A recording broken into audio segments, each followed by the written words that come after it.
Boa tarde a todos vocês novamente, cá estou e, vocês já fizeram o simulado, agora é o momento da gente ter a nossa aula de língua portuguesa, tá? Seguimos normalmente o cronograma, amanhã eu repasso mais algumas informações para vocês com relação a essa semana. Olha só, hoje a gente vai trabalhar a literatura de cordel, como eu já havia pedido a vocês anteriormente, tá certo? E primeiro eu vou dar alguns conceitos, de onde surgiu, como surgiu o cordel, como surgiram os primeiros folhetos, enfim. E depois a gente vai para o livro na página 31. Então já vão abrindo o livro na página 31 para que a gente dê início à nossa discussão, tá? O folheto de cordel que nós conhecemos hoje, chegou ao Brasil através dos portugueses, tá? E espanhóis, que foram os nossos colonizadores. Mas há registro que mesmo antes disso, na Idade Média, na época do trovadorismo, que é uma escola literária que vocês vão estudar quando estiverem lá no ensino médio, alguns escritos, similares ao cordel, eles já existiam, tá? Então, na época, na Idade Média, na era medieval, como vocês queiram dizer, o ensino era muito restrito, a um grupo de pessoas, um grupo específico de pessoas, que eram os nobres e os reis, certo? Então, os escritos, eles estavam mais ou menos ali pela corte. Então, os imperadores e toda a elite da corte eram as pessoas que conseguiam escrever na época, tá? As mulheres também escreviam, porém, elas só escreviam para elas mesmas, não tinham como é que eu posso dizer? Quase não sai, gente, mais. Elas não tinham a oportunidade de publicar, certo?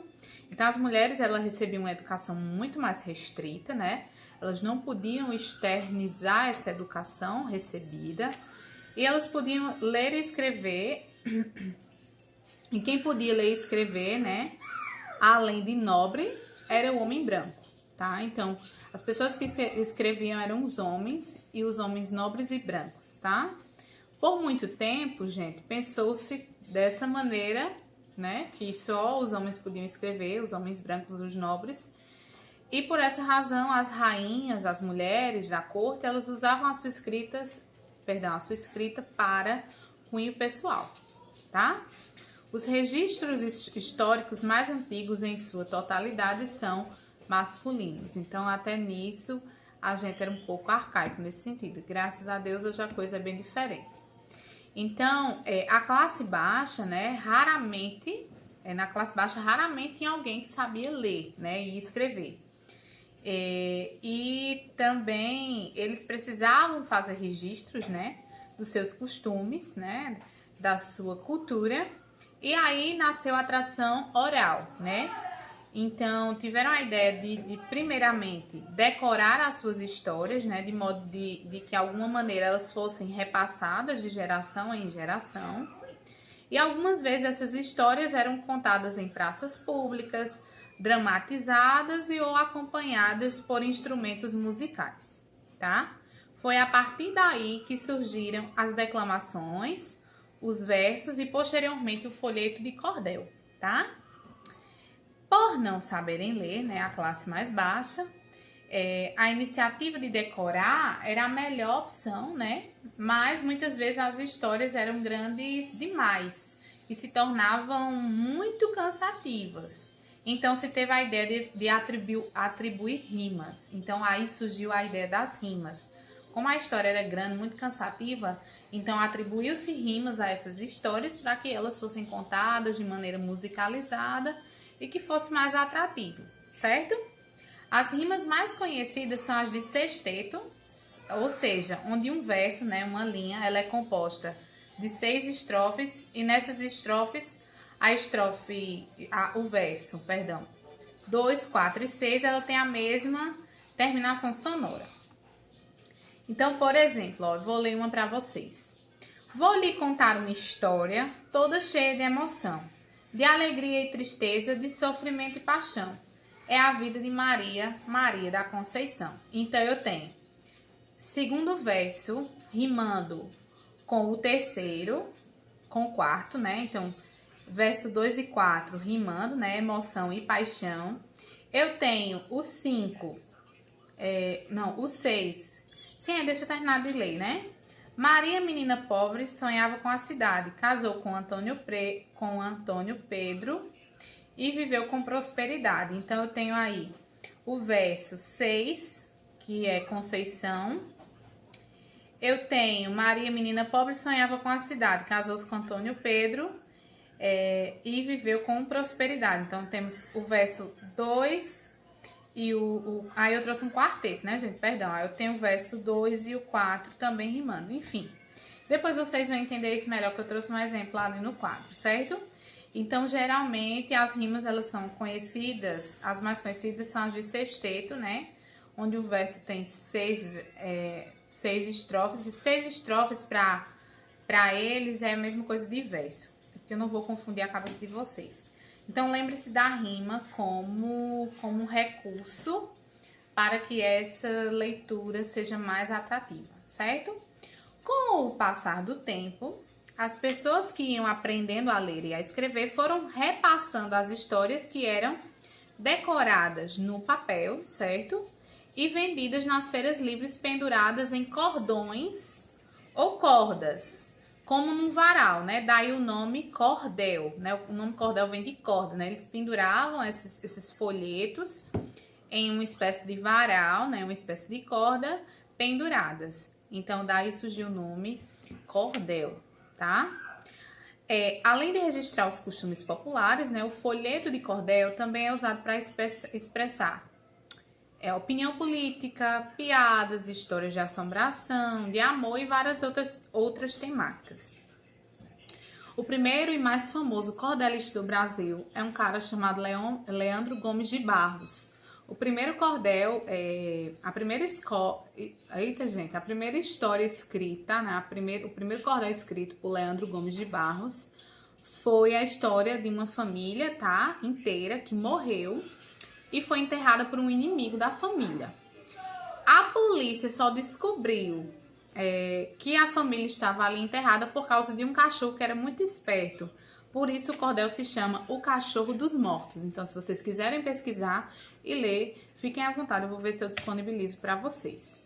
Além de tudo isso que eu já citei, né, se imaginou em como tornar o folheto de cordel atrativo para que o leitor conseguisse comprar, tá? E, portanto, eles começaram a ilustrar a sua capa, né? Os artesãos começaram a talhar. Eles talhavam o desenho do cordel em pedaços de madeira, tá? Os personagens de que se falavam as histórias e passavam tinta, tá? Então, eles pegavam aqueles personagens, né, daquele cordel em específico, talhavam a madeira, né, desenhavam na madeira e passavam tinta por cima. Carimbavam as capas dos folhetos com aquela ilustração, e o nome dessa técnica que era utilizada é xilogravura. Não é uma técnica que é muito utilizada hoje em dia, né? Porque as imagens, elas podem ser muito bem feitas no computador, né? Mas ainda assim, essas imagens feitas no computador, elas trazem a ideia de que foram feitas na madeira, pois elas são desenhadas na madeira bem rústica, tá? Então, é basicamente isso. Vamos para o livro. Na página 31, eu vou ler e vocês apreciem os versos deste cordel. Diz assim: Gralha Azul. Nas terras paranaenses Eita, quase não sai. Nas terras paranaenses desse Brasil explorado, gralha azul faz um serviço que o homem fica espantado. Cada pinhão que ela planta, toda a natureza canta e um pinheiro é preservado. Ela come seu bocado, pois se nutre do pinhão, mas depois de saciada, enterra os outros no chão. Depois volta para comer, come alguns e os que não vê ficam para preservação. A cabeça do pinhão, ela corta e joga fora. Com a parte fina para cima, planta a planta e faz a hora. Essa ave azul da fauna que guarda o verde da flora. Caçador, escute agora que a natureza é exata. A lenda nos diz assim: gralha azul não se maltrata. Não atire, meu rapaz. Se o tiro sai por trás, você mesmo é quem se mata. Então, essa é um cordel muito bonito. Vocês vão entender a história, eu vou contar, tá? E é de Valdec de Garanhuns, né? Que faz parte de uma coletânea chamada Mitos e Lendas Brasileiras em Prosa e Verso. Aí tem uma curiosidade sobre esse cordel, né? De como ele surgiu, tá? Porque a literatura de cordel, gente, ela tem uma inspiração na cultura, tá? Em aspectos culturais. E esse poema que eu acabei de ler, esses versos, reconta uma lenda paranaense em que há um pássaro pardo, tá? E um dia esse pássaro, ele pediu a Deus que lhe desse uma missão. Então, Deus entregou-lhe uma pinha, né? Vejam que eu falei do pinhão. O pássaro comeu alguns pinhões e enterrou os outros para comer mais tarde. Onde os pinhões foram enterrados, surgiram árvores. A ave, ela continua a enterrar os pinhões e com o passar do tempo, as árvores formaram a floresta das araucárias, que é uma floresta muito importante do Brasil. Então vejam a importância da gralha azul para a nossa fauna e para a nossa flora, contada nesses versos de cordel. Vou explicar a atividade, certo? Temos algumas curiosidades na página 32 sobre a gralha azul. E a gente tem a questão 2, que diz assim: ao ler o cordel Gralha Azul, busque perceber a musicalidade e a sonoridade dos versos. Isso acontece de forma geral pela presença de rimas, que foi o que eu contei para vocês anteriormente. Anote as palavras que rimam em cada uma das estrofes. Lembrando que estrofes é cada pedacinho desses, o verso é uma linha. Então, em cada estrofe, vocês vão pegar as palavras, os pares de palavras que rimam e colocar estrofinha 1, 2, 3 e 4, certo? B. Há rimas entre as estrofes? Explique sua resposta. Ou seja, existe rimas entre, por exemplo, o último verso de uma estrofe, ela está sempre rimando com o primeiro verso da estrofe seguinte, ou não? Vocês explicam e exemplificam. As rimas são uma estratégia para facilitar a memorização, né, que é algo que eu já disse para vocês. E são declamados pelos cordelistas das feiras. Além das rimas, a métrica também contribui para a musicalidade do cordel. Acompanhe a leitura feita pelo professor e tente descobrir a quantidade de sílabas poéticas em cada verso. Aí essa daí eu vou ter que explicar para vocês no quadro, certo? Olha só, cada verso aqui que a gente vai ver, ele tem 7 sílabas poéticas. Não por acaso, o autor, ele propositalmente, ele faz com que as sílabas poéticas sejam 7 em determinadas estrofes. Quando isso acontece, a gente chama de redondilha maior. Quando aquele verso ele tem mais de 7 sílabas poéticas, que eu vou explicar para vocês o que é. Quando a gente tem 6, é chamada de redondilha menor. Nesse caso, a gente tem uma redondilha maior, certo? Vou fazer uma leitura ritmada, né, para que vocês percebam na escuta a métrica. Vamos lá. Então, a métrica desse poema, tá? De Garanhuns. Deixa eu vir pra cá. Então, eu trouxe um pedaço para que a gente possa exemplificar.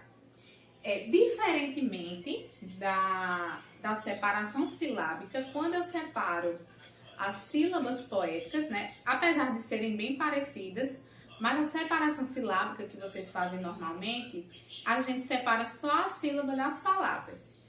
Na separação das sílabas poéticas é diferente. Por quê? Temos duas coisas importantes para dizer sobre isso. A última palavra do verso, né? A última sílaba da palavra do verso que soar mais forte, a gente só conta as sílabas até ali. O resto é resto. Por exemplo, ó, se eu dissesse nas terras paranaenses, aí eu tô separando silabicamente. Agora, como é que eu separaria poeticamente falando? Então, ó, nas terras, aqui tem um outro, ó, paranaense, aí, ó, última palavra, a sílaba mais forte da última palavra, a gente só conta até aqui. Então, quantos eu tenho? 1, 2, 3, 4, 5, 6, 7. Eu tenho 7 sílabas poéticas. Essa é a primeira regra, ó. Tá vendo que em todas eu destaquei. Então, ó, Paranaense. Então, o em, ele tá soando mais forte, então a gente só conta até é aqui, certo? Agora vamos pro segundo, ó. Desse Brasil explorar. Aí a gente só para aqui, ó. Daqui já não conta mais, ó. Desse Brasil explorar. Aí o dó. Aí eu tenho 7 de novo. 1, 2, 3, 4, 5, 6, 7. 7 sílabas poéticas. Ah, professora, qual é a outra regra que a senhora disse? Quando uma palavra terminar em vogal e a palavra seguinte começar em vogal, a gente une e forma uma só sílaba poética, tá? Vamos ver. Gralha azul, ó. Gralha, aí azul é outra palavra, só que gralha termina em A e azul começa em A. Então fica uma sílaba só, ó. Uma sílaba só, tá vendo, ó? Gralhazo faz um servir. Pronto, aí até aqui. Temos de novo 7 sílabas poéticas. Vocês podem contar que vai estar tudo certinho. Aí de novo aqui, ó. Qiu. Aí, ó, de novo eu tenho o O e o E. Aí quando temos assim, ó. Quando uma palavra termina em vogal e a outra inicia, a gente junta numa sílaba poética só. Que o homem fique espantado. A gente para no tá, porque é a sílaba mais forte. Cada pinhão que é, ó, que ela, que é, tá vendo aí? Quando nós temos uma vogal, iniciando a outra palavra, e quando a gente tem terminando, a gente deixa uma sílaba só. Cada pinhão que é, la plan. Então, ó, o plan é a sílaba mais forte da última palavra do verso. Então, a gente só conta até aqui. Toda natureza can. Esse ficou mais fácil, né? Até o can e pronto. Ó, esse aqui, ó. O E é uma vogal e o U também, tá? A gente une e forma uma sílaba só, poética, tá? E um pinheiro é, ó. E um pinheiro é preservar. Aí termina no vá, que é a última, que é a sílaba.